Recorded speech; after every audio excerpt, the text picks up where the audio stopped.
So it is 2 horses and 2 first-timers with 2 months to the presidential race 2022. The official presidential nominations concluded this week with a mix of surprises and the predictable. Like you all guessed, it is Ruto versus Raila in a race that will also have Wahiga Mwaure of Agano Party and Professor George Wajakoya, who is talking leaves in the Roots Party. Then there was the dramatic one-man street protest at the gates of Bomas of Kenya, a voters' card burning moment reminiscent of the pass laws protests of the African colonial era. Muthiora Kariara was lighting fires as Mwangi wa Iria threatened Samsonian ending to the election, while Jimmy Wanjigi rejected the cut. And after managing to cut down the list of presidential aspirants from 56 to only 4, the IEBC has a new problem that includes potentially close to 500,000 dead voters who are amongst those listed to vote on the 9th of August. And that is if the audit keeps everything constant. So, is the IEBC ready, and what is the state of that register? Kaikai's kicker thinks the IEBC must do more to look, if not feel, prepared for the elections. The memo is addressed to residents of that distant, lawless planet called Kenyan politics. The punchline reviews the performance of the 12th Parliament. Number 12 will shock you. And on my take, it is time we confronted the mindset problem amongst Kenyan drivers plying our killer roads. This, ladies and gentlemen, is the News Gang. We will take a position as a party. We are writing to the IEBC. You have seen in the media that there was an attempt to obliterate names from the IEBC register, and so far almost 800,000 names. 800? Yeah. About a million names have somehow disappeared from the register. It's in the public domain. And I think even the IEBC have said they are doing some remedial steps. Those kind of attempts are dangerous, especially when certain public officials are chest thumping that they have the so-called system and the deep state to manipulate the election. Is the preliminary report by the audit firm ready? If so, what are the preliminary findings? 2, when is the draft final report of audits of registered voters expected? So, ladies and gentlemen, welcome to the News Gang, and it's good to have you all here again this Thursday. Please do send us your feedback. The hashtag is NewsGang at Citizen TV Kenya. We look forward to your feedback today. So, listen, folks, things are happening at the IEBC, or perhaps not happening as, was anticipated. Francis, let me begin with you. Some major issues that have been raised. But I'd like to take us back to a story that we did here on Citizen Television. Was it about a week ago? Yep. And there were some issues that we raised there. And in several ways, it looks like we're vindicated in some of the concerns that were raised. Just, remind us all of that story and the issues therein. Oh yes. Thanks, Yvonne. I remember that Monday, we bumped into a memo written on 25th of May 2022 by one Obadia Keitani. It was addressed to county election managers and senior election officers, and the title was Reversal of Transfers. And if you allow me, I will just read paragraph 1 of the letter. The Commission has conducted some preliminary analysis of the register of voters and noted that there could be some transfer of voters which were effected without the supporting statutory forms. That was the first red flag, because, put it this way, Yvonne, if you registered as a voter at Karori Primary School or St. George's Primary School or Habasoini Primary School, and that's where you voted in 2017, and then When you're verifying, you find your voter registration details at Turkana or Kwale or Kilifi or Busia. It would surprise you. Yeah. Then the next question should be, how did this happen? One person, two people, 3, 10, maybe. But thousands, if not hundreds of thousands, then that is a question. And so when we pursued that story, of course, the first response was denial. And thereafter, a week later or 2 weeks later, our position has been vindicated by none other than the commission itself, that there were some irregular transfers. And I've always asked, because these transfers would not just happen, there must be a beneficiary. And the target should not be so much about the transfer, but so much about the trigger of the transfers and the would-be beneficiary. Because it means somebody didn't want you to vote where you voted in the last election, or for one reason or the other. And I would guess 2 reasons. One, because they don't want you to vote so that you depress the numbers, or they want to transfer you to another polling station so that that number can be voted for in one way or another, without necessarily apportioning blame, whether it was this side of the political divide or that side of the political divide that triggered it or did it. Suffice to say, this is something that IEBC ought to have noted, because it's a very serious issue. A voter register is the election. A credible voter register leads to a credible election. And that's right. And right after we did that story, and then we heard from the Deputy President, who sounded the alarm in that meeting with representatives from the European Union. We played that at the start of the show. And then, and then I think, Raila Odinga said it, again, also raised those issues when it was being cleared. I just want to read this statement from the IEBC on the certification of the register with some of those numbers. So there's 246,465 dead voters, 7,100 with duplicate records, about 226,000 registered with IDs that don't validly belong to them, another 164,269 registered with invalid identification documents. So this is what they're getting out of it. Alina, Francis has said, look, a voter register is very key. It's a key component to a free, fair and verifiable election. And now we're having these statements. What does this say to you? 60 days to an election, perhaps there's still time to rectify it. But obviously, somewhat similar issues that we've seen before. Absolutely. It all starts with the voters register. And the question right now that should be asked is, what are those dead people doing on the voters register? Because what we are seeing is also possibly an indication of what the country actually went through in 2017 and why the 2017 election, presidential election was nullified. It's about just the inability to actually account for every vote that is cast there and counted. And there is a culture that is emerging, which, if it's not arrested in this coming election, then actually this country will take a very, very long time to build trust in democratic elections. Because the Supreme Court case of 2017 proved to us that, look, the counting and the tallying of votes is a gray area in this country. There is an election regarded as the worst in history, and it was held in Liberia in 1927. In 1927, Liberia had 15,000 registered voters, and there was a presidential election. The winner got 240,000 votes, and the loser got 9,000 votes. Now, look at that.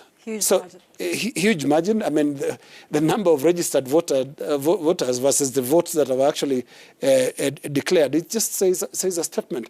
This thing of interfering with either the transmission or the tallying of results is a huge problem. And that is why you see people being very jittery about the state of the register. And I think Kenyans should welcome what they are hearing from the Deputy President and what they are hearing from Raila Odinga, what they've heard from Martha Karua, as a very, very good call that come on, clean up those books. It had better only contain legitimate voters who have been validly registered as voters. And then the next step is when they vote, please count their vote and announce only what went into the ballot box as a valid vote. So it's good vigilance that these parties are raising this. And we also saw today, and maybe we'll get into that, when they were conducting the simulation exercise. Again, you could tell that the political parties do not have that full trust that everything they are seeing there is good or is going to work the right way. So at this stage, the most important thing for Kenyans is vigilance among all parties. The pressure will be piled on IEBC to do the right thing, to ensure its books are in good stead, and to ensure that the exercise will be conducted in a credible way. Yeah, that's right. Yeah. And the same thing that Linus and Gashuri and even talked about is that the importance of a definitive and verifiable voters register, because of the perception of the people, so that they have the belief that the IEBC can conduct free, fair, just elections. Yeah.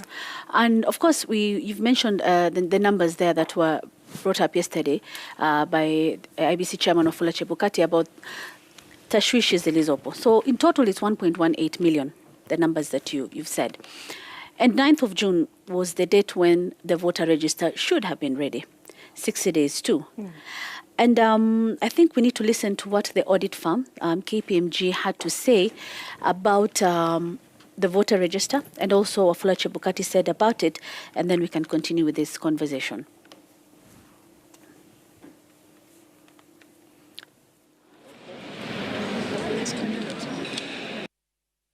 A total of 246,465 deceased voters, 481,711 duplicate records.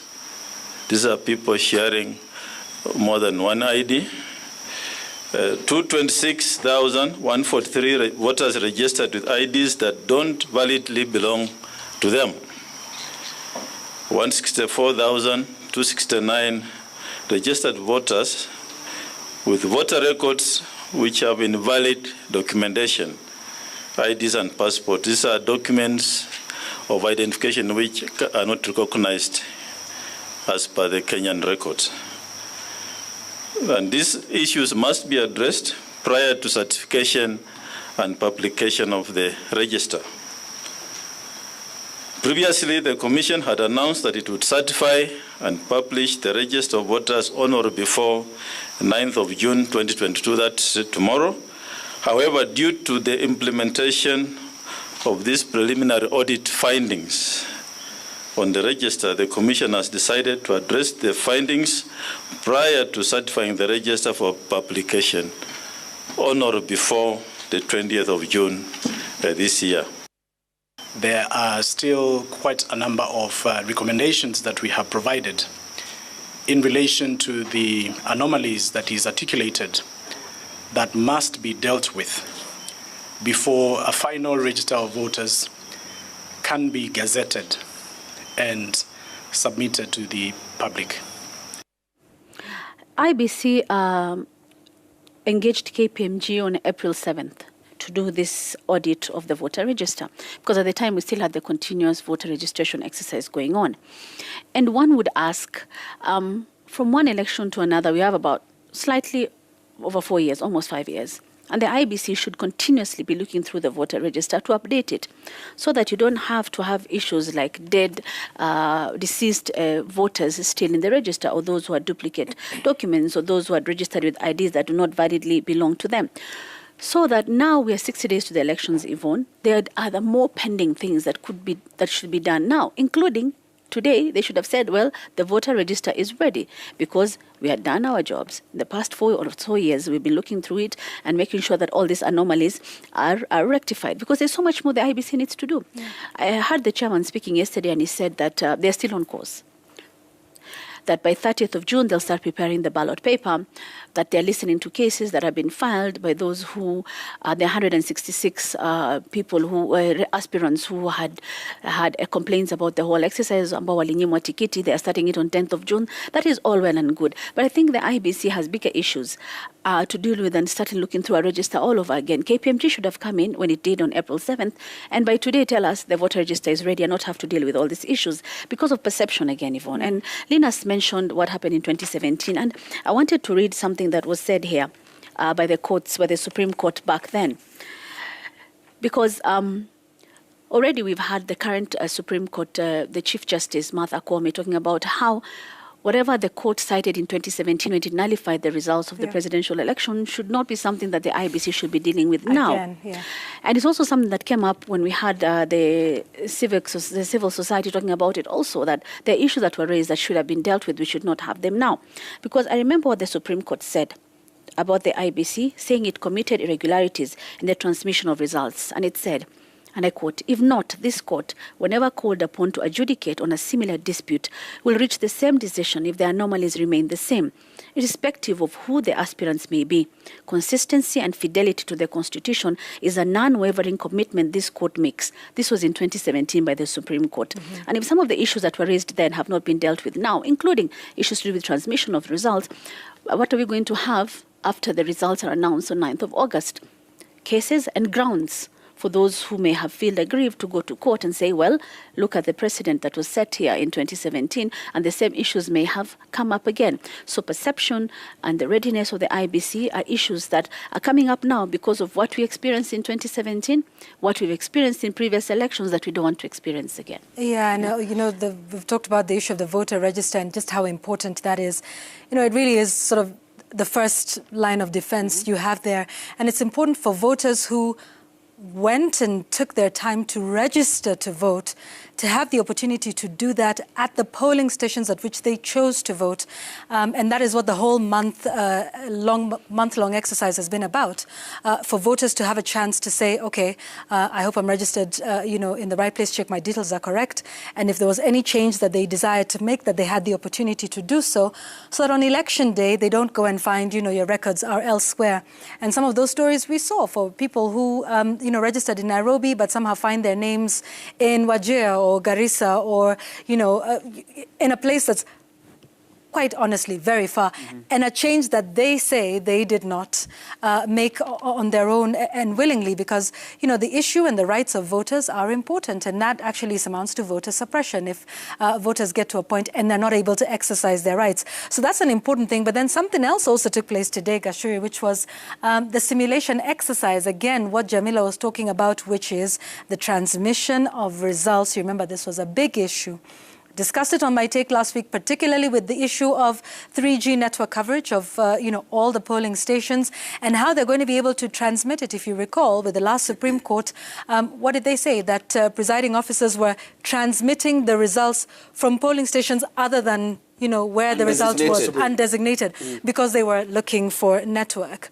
And, here we are again, and there's been talk of a complementary mechanism. So, as Jamila was saying, the same issues, and those have now come up again with a simulation exercise. Absolutely. And before I step there, there are two issues, by the way, we need to distinguish. There's the whole question of people whose registration details have been transferred to other polling stations without their knowledge. Okay. That's a separate number. We're also talking about a number of about 1.18 million, the numbers that Jamila has read out and the numbers that we have had the IEBC chairman talk about. These are people who are not supposed to be in the voter register. So the number could go higher. It is in excess of 1 million point something. And so much may be said about the number of deceased voters, because, I mean, people who are registered as voters will keep, resting in one way or another continuously. Yeah? One may argue the case of the deceased voters who are in the register, because it's a continuous process. But I would focus myself on the 481,000 voter registration details. Duplicate records? Who have duplicate records, and particularly the 221,000 who were registered with identity cards that do not belong to them, and the 164,000 who who were registered with invalid national identification documents. Look, who registered them is the first question. Why did they register them is the second question. Third, who is the beneficiary of such a registration? If we're able to answer those three fundamental questions, then we should be able to tell what is happening. should add when as well. And when they were registered. Yeah. But more importantly, voter registration in this country is an electronic process. I mean, we've seen how people are registered as voters. So it is very possible, actually very easy, to track back because there are entries, there are logs, and say, this and so on this day and this time was registered as a voter by this person. Yep. So that on using this device. It's geolocated, so you would know exactly where. Yeah. The same principle applies to those who are transferred because it is expected that you will fill a form and say, I want to move from polling station A to polling station B. There will be a form that you will fill. There are details that will be entered in that kit. And so it is very easy to tell who did this. I saw in that memo that punitive action was promised for people who facilitated that. Maybe once we are done with this, IEBC should also tell us these are the officers who facilitated this process of irregular, illegal registration of voters using invalid documents. And these are the consequences. These are the officers who registered or who transferred voters from one polling station to another without their knowledge, and these are the consequences. This is where the risk is, as Linus was pointing out. There are people who did not bother to verify their registration details, either because they didn't know or they didn't find it necessary. What happens? On the 9th of August, they will troop to polling stations that they voted in 2017, and they will not find their registration details. And so you would expect some pandemonium in some polling stations. And so these are some of the things that need to be guarded against because you don't want, first of all, to deny people a chance, an opportunity to exercise their constitutional right to vote for reasons unknown to them, for mistakes that they did not commit. Because your voter registration details should be safe. They should be safeguarded in such a way that... And it should be the same.